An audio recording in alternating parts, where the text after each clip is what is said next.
Hello friends, welcome back to Anveshan आज channel. आज हम लोग पढ़ेंगे कैदी और कोकीला का पार्ट 2। आज हम लोग पढ़ेंगे कैदी और कोकीला का पार्ट 2। इसको लिखा किसने है? माखनलाल चतुर्वेदी जी ने। ठीक है, चलिए।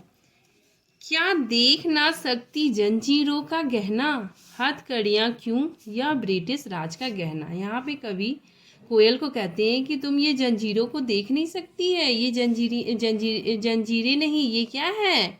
ये ब्रिटिश राज का गहना है। ठीक है, नेक्स्ट है कि कोल्हू का चरकचू जीवन की तान। मतलब हम जो कोल्हू चलने से जो चर चूर की आवाज़ आती है वो क्या हो गया? हमारे जीवन का संगीत बन गया है। ठीक है, मिट्टी पर अंगुलियों ने लिखे गान, गिट्टी पर अंगुलियों ने लिखे गान। जो गिट्टी, जो हम लोग पत्थर तोड़ते हैं, उस पे हमारी उंगलियों ने क्या किया है?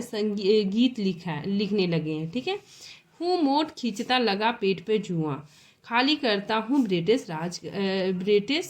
अकड़ का कुआं। मतलब यहाँ पे बोलते हैं कि मोट मतलब क्या होता है? चमड़ा का एक पात्र होता है जिससे क्या होता है ना, जुआ बना के पानी निकालने का काम किया जाता है। ठीक है, तो वो क्या कहते हैं ना कि पानी निकालते हैं कुएं से, और वो क्या कर रहे हैं? ब्रिटिश अकड़ का कुआं को खाली कर रहे हैं। ठीक है, दिन में करुणा क्यों जगे रुनाने वाली, इसलिए रात में गजब ढा रही आली। ठीक है, चलिए अब हम इसके भावार्थ को देखते हैं। देखिए, कोयल की असमय चीख सुनकर कवि कोयल से पूछते हैं कि हम स्वतंत्रता सेनानियों के हाथों में हथकड़ियों का गहना तुम देख नहीं सकती? ये हथकड़ियाँ नहीं, अंग्रेजी सरकार द्वारा दिया गया गहना है। ठीक है, अब बोलिएगा कोल्हू। कोल्हू क्या होता है? या क्या होता है? एक डंडा होता है। ठीक है, उसके अंदर क्या होता है? सरसों, कुछ सरसों डाल दिया जाता है और बैल बांध दिया जाता है। ठीक है ना, बैल चलते हैं और उस सरसों से तेल निकलता है। ठीक है ना, उससे तेल निकालने का काम किया जाता है, उसी को कोल्हू करते हैं। लेकिन इस जेल में बैलों की जगह कैदियों को बांधकर काम करवाया जाता है, इसलिए कवि कहते हैं कि हमारे काम करते हुए कोल्हू से जो चर चूर की आवाज़ आती है वह हमारे जीवन का गीत बन गया है। ठीक है, यहाँ हम गिटियाँ तोड़ते हैं और हमारी उंगलियों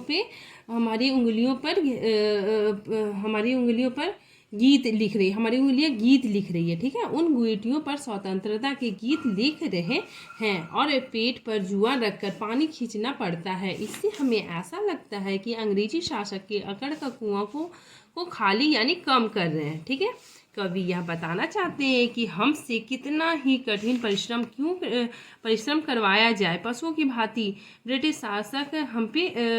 शासक हमें कार्य करवाएं, फिर भी हमारे अंदर देश भावना की भक्ति कम नहीं होगी। ठीक है, आगे कवि कहते हैं कि हे सखी। ठीक है ना, कोयल को वो सखी मानते हैं। ठीक है ना, हे सखी, शायद तुम दिन में इसलिए नहीं गाती हो क्योंकि तुम्हारी वेदना भरी चीख सुनकर हमारा दिल करुणा से ना भर जाए या हम कमज़ोर ना पड़ जाए, इसीलिए तुम आधी रात में हमें ढाढ़स बंधाने आती हो। ठीक है, नेक्स्ट हम लोग देखते हैं, इस शांत समय में, मतलब एकदम शांत जब अंधेरा रहता है। ठीक है ना, इस शांत समय में अंधेरे को भेद रो रही क्यों? यहाँ बोल रहे हैं कि कोयल, तुम इस अंधेरी रात में क्यों रो रही हो? कोयल बताओ तो सही, चुपचाप मधुर विद्रोह बीज रही हो। क्या कर रही हो? चुपचाप मधुर विद्रोह की भावना बो रही हो। ठीक है ना, इसी भांति बो रही हो क्यों कोकिल, बोलो तो। ठीक है, इसके भावार्थ को देखते हैं कि रात के इस सन्नाटे में तू अंधकार को चीरती हुई आवाज क्यों कर रही? कोयल बताओ तो इस तरह अपनी मधुर आवाज से देशवासियों में अंग्रेजों के प्रति विद्रोह की भावना क्यों पैदा कर रही हो? ठीक है, नेक्स्ट हम लोग देखते हैं, काली तू रजनी भी काली। मतलब काली, तुम कैसी है? तुम भी काली। रजनी मतलब रात भी काली। शासन की करनी मतलब क्या हो गया? करतूते। शासन की करतूते भी काली। ठीक है, काली लहर कल्पना काली। ठीक है, अंग्रेजों का जो कल्पना है वो भी क्या है? काली है। ठीक है ना,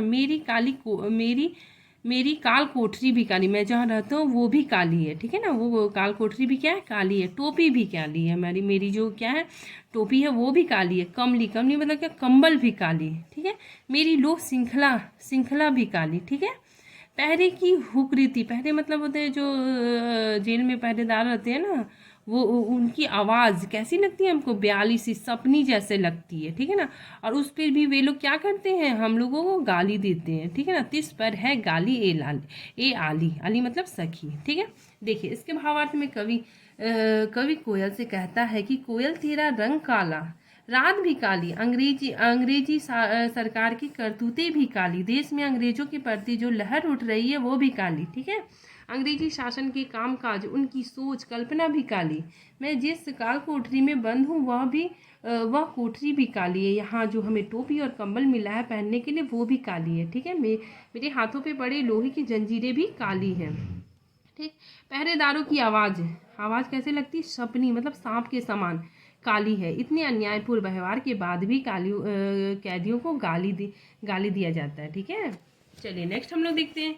इस काले संकट सागर पर मरने की मदमाती, कोयल बोलो तो अपनी चम। यहाँ पे बोल रहे हैं कि ऐसे काले संकट में तुम मरने के लिए क्यों इतनी उतावली हो गई है? कोयल बताओ तो अपने चमकीले मतलब क्या होता है? सुरीले गीत तुम यहाँ पे क्यों गा रही हो? कोयल बोलो तो। इसके भावार्थ को देखते हैं। हे कोयल, इस काले संकट रूपी सागर में मरने क्यों आई हो? तुम मरने के लिए यहाँ पे क्यों आई हो? ठीक है, कोयल तुम तो बहुत सुरीला गाती हो, लेकिन तुम अपने उन चमकीलों सुरीले गीतों को इस संकट रूपी सागर में क्यों तैरा रही हो? मतलब ये संकट रूपी ब्रिटिश यहाँ पे तुम क्यों गा रही हो? ठीक है, यानी यहाँ क्यों अपनी सुरीले गीत गा रही हो? कोयल बताओ तो सही, यहाँ तुम्हारे जान का क्या है खतरा है? नेक्स्ट हम लोग देखते हैं। तुम्हें मिली हरियाली डाली। यहाँ पे कवि बोलते हैं कि तुम्हें क्या मिली? हरी भरी डाली मिली।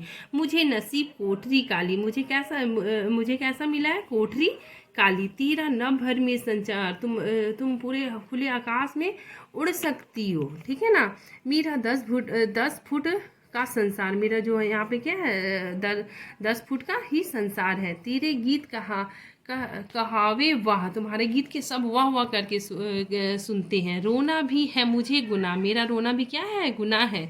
देख विषमता तेरी मेरी, बजा रही तिस पे रणभेरी। ठीक है ना, रणभेरी मतलब उस पर भी इतनी विषमता होने के बावजूद भी तुम क्या कर रही हो? रणभेरी होता है जो युद्ध के समय बजाया जाता शंख। ठीक है ना, एक प्रकार का वाद्य।